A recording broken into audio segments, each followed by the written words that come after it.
இன்றைய திரைப்படங்களில் வன்முறை அதிகரிப்பது குறித்து தனது கவலையை தெரிவித்த உளவியல் நிபுணர் ருத்ரையா.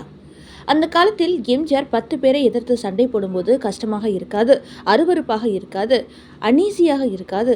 ஏனென்றால் எம்ஜிஆர் எப்படியும் ஜெயித்து விடுவார் என்பதால் ரசிகர்கள் பயப்படாமல் படம் பார்க்கலாம். நல்லவன் வாழ்வான் என்பதில் எம்ஜிஆர் படங்களில் மாற்று கருத்துக்கு இடமே இல்லை. எம்ஜிஆர் திரைப்படங்கள் மீது கடுமையாக விமர்சனம் வைக்கும் பலரும் அவரை ஏதேனும் ஒரு வகையில் ரசித்தனர். சிலர் அவர் திரையில் நடித்த காலத்தில் விமர்சித்துவிட்டு பிற்காலத்தில் அவரை பாராட்டியதும் உண்டு. தூரத்திலிருந்து அவரை பார்த்தும் கேள்விப்பட்டும் விமர்சித்தவர்கள் அவரை அருகில் நெருங்கி பார்த்து பழகிய போது அவரது நற்குணங்களைக் கண்டு தம் தவறை உணர்ந்திருக்கின்றனர். ஒருமுறை சினிமாவில் எதிரணியை சேர்ந்த ஒருவர் தன் மகள் திருமணத்துக்கு பணம் இல்லாமல் அலைந்தபோது சிலர் அவரை எம்ஜிஆரிடம் போய் கேளுங்கள் என்றனர். அவரும் வேறு வழியின்றி போய் கேட்டார். எம்ஜிஆர் உங்கள் முகவரியை கொடுத்து விட்டு போங்கள் என்றார். இரவாகிவிட்டது, பணம் கிடைக்கவில்லை. இனி மானம் போய்விடும் என்று நினைத்த அவர்கள் தற்கொலை செய்து கொள்ளலாம் என்ற முடிவுக்கு வந்தனர். ஷூட்டிங் முடிந்து வீட்டுக்கு வந்த எம்ஜிஆர் சட்டை பையிலிருந்த முகவரி சீட்டை பார்த்தார். திடீரென ஞாபகம் வந்தவராக தன் உதவியாளரை அழைத்து உடனே பணம் கொடுத்து அனுப்பினார். நல்ல வேளை, அவர்கள் தற்கொலை செய்து கொள்வதற்குள் எம்ஜிஆரின் உதவியாளர் போய்விட்டார். எதிரணியை சேர்ந்தவர் என்பதால் அவர் உதவவில்லை என நினைத்திருந்த அந்த குடும்பத்தினர் தம் நன்றியை சொல்ல இயலாமல் திண்டாடினர். தங்கள் குடும்ப மானமும் தங்கள் மகளின் வாழ்க்கையும் காப்பாற்றப்பட்டு விட்டதால் அவர்கள் எம்ஜிஆரை தெய்வமாக கருதினர். இவ்வாறு நண்பர் பகைவர் என பாரபட்சம் பார்க்காமல் எம்ஜிஆர் பலருக்கும் உதவியுள்ளார். அதனால்தான் இன்னும் அவரை பற்றி மக்கள் பேசிக்கொண்டே இருக்கின்றனர். எம்ஜிஆர் சினிமாவை விட்டு விலகி 40 ஆண்டுகளாகிவிட்டன. இந்த பூவுலகை விட்டு மறைந்து 30 வருடங்கள் ஆகிவிட்டன. இன்னும் அவர் இருப்பது போன்ற ஒரு எண்ணமும் பேச்சும் நிலவிக் கொண்டிருப்பதை யாரும் மறுக்க இயலாது. காலத்தால் அழியாத காவிய நாயகனாக இன்றும் மக்கள் மனங்களில் வாழ்ந்து கொண்டிருக்கிறார். எம்ஜிஆரிடம் உங்களை எவ்வளவு நாள் மக்கள் நினைவில் வைத்திருப்பார்கள் என்று கேட்டபோது என் படங்களின் நெகட்டிவ் இருக்கும் வரை என்றார். ஆம், அது சத்திய வாக்கு. அவர் படங்களின் நெகட்டிவ் இப்போது டிஜிட்டல் தொழில்நுட்பத்தின் திரையரங்குகளில் வெற்றி நடை போடுவதை காண்கிறோம்.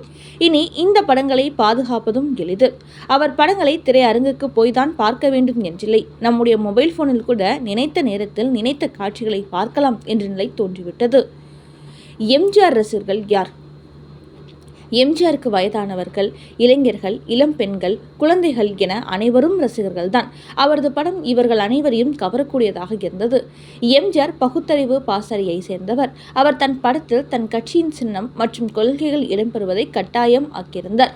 அதனால்தான் முக்கியமான தத்துவ பாடலை, தனி பாடலை அவர் பாடும்போது தன் கருப்பு சட்டை காட்சியை சேர்ந்தவன் என்பதை நேரடியாக உணர்த்துவதற்காக அவர் கருப்பு சட்டை அணிந்து நடிப்பார். கலர் படமாக இருந்தாலும் அவர் கருப்பு சட்டை அணிந்திருப்பார். எங்க வீட்டு பிள்ளையில் நான் ஆணையிட்டால் பாடல், சந்திரோதயம் படத்தில் புத்தன், இயேசு, காந்தி பிறந்தது போன்ற பாடல் காட்சிகளில் அவர் கருப்பு சட்டை போட்டிருப்பதை சான்றாக கூறலாம். அடிமை பெண் படத்தில் பேய், பிசாசு, மாந்திரீகம் என்பவையெல்லாம் வெறும் பொய் பித்தலாட்டம் என காட்டும் காட்சிகள் இடம்பெற்றன. இந்த விஷயத்தை வேடிக்கையாக, நகைச்சுவையாக காட்டியிருப்பார். அம்முக்குட்டி புஷ்பமாலா வைத்தியராக இருந்து இப்போது மந்திரவாதியாக மாறி வந்திருக்கும் சந்திரபாபுவை மிரட்டுவதற்காக மண்டையோட்டை பறக்க விடுவார். பிறகு தானே எலும்புக்கூடு உடையை போத்தி கொண்டு எலும்புக்கூடு நடந்து வருவது போல் காட்டி அவரை பயமுறுத்துவார்.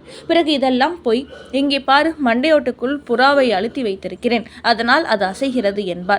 படம் பார்க்கும் பிள்ளைகள் சிரித்து மகிழ்வார்கள். சிரிப்புடன் சிந்தனையையும் ஊட்டும் காட்சிகள் இவை. குழந்தைகள் ரசிகரான கதை. எம்ஜிஆர் படங்களை பார்க்கும் சிறுவர்களுக்கு அவை நல்ல போதனைகளாக இருந்தது மட்டுமல்லாமல் அவரை பின்தொடர வேண்டும் என்ற தீவிர எண்ணத்தையும் அந்த படங்கள் ஏற்படுத்தின. மற்ற தமிழ் திரைப்படங்களில் கூட சிறுவர்களை காட்டும்போது அவர்கள் எம்ஜிஆர் பட பாடல்களை பாடுவது போன்ற காட்சிகள் அமைக்கப்பட்டிருப்பது இந்த கருத்தை உறுதிப்படுத்தும். இதுவும் ஒரு தொழில் உத்தி. அடுத்த தலைமுறையை தனக்கு ரசிகராக தயார்படுத்தும் சிறப்பான உத்தி. நடிகரும் பத்திரிகையாளருமான சோ தனது துக்ளக் பத்திரிகையில் எம்ஜிஆரின் தொடரும் செல்வாக்கு பற்றி கூறும்போது ஒரு சம்பவத்தை குறிப்பிட்டிருப்பார். அவர் தான் வரும் வழியில் பிளாட்பாரத்தில் ஒட்டப்பட்டுள்ள எம்ஜிஆர் படத்தை ஒரு சிறுவன் வணங்கிவிட்டு வந்ததை பார்த்திருக்கிறார். அவனை அழைத்து என்ன செய்தாய் என்று கேட்டபோது அவரிடம் எம்ஜிஆரை கும்பிட்டால் நல்லா படிப்பு வரும், அதனால கும்பிட்டு போறே என்றானான். இவன் வளர்ந்து பெரியவனாகும் போது தன் பிள்ளைகளுக்கும் இதைத்தான் சொல்வான். அவர்களும் என் அப்பா தீவிர எம்ஜிஆர் பக்தர் என்று அவர்கள் பிள்ளைகளிடம் சொல்லுவார்கள். இப்படித்தான் எம்ஜிஆர் மீதான அன்பு பக்தியாக பல இடங்களில் கனிந்து விட்டது. எம்ஜிஆர் என்ற மனிதராகி இப்போது தெய்வமாகிவிட்டார். ஆனாலும் அவர் சொல்லிவிட்டு விட்டுவிட்டு சென்ற நல்ல போதனைகள் இன்னும் மறையவில்லை. ஒரு நூற்றாண்டு ஆனாலும் அது வளரும். தலைமுறைக்கு ஒரு பாடமாக அமையும். எத்தனை பாடல்கள், எத்தனை கருத்துகள், எத்தனை சிந்தனைகள், எத்தனை எல்லாம் நேர்மறையானவை. எதிரிகளை கூட சிந்திக்க வைக்கும் அற்புதமான அந்த வரிகள் இன்னும் நம்மோடு வாழ்ந்து கொண்டே இருக்கும்.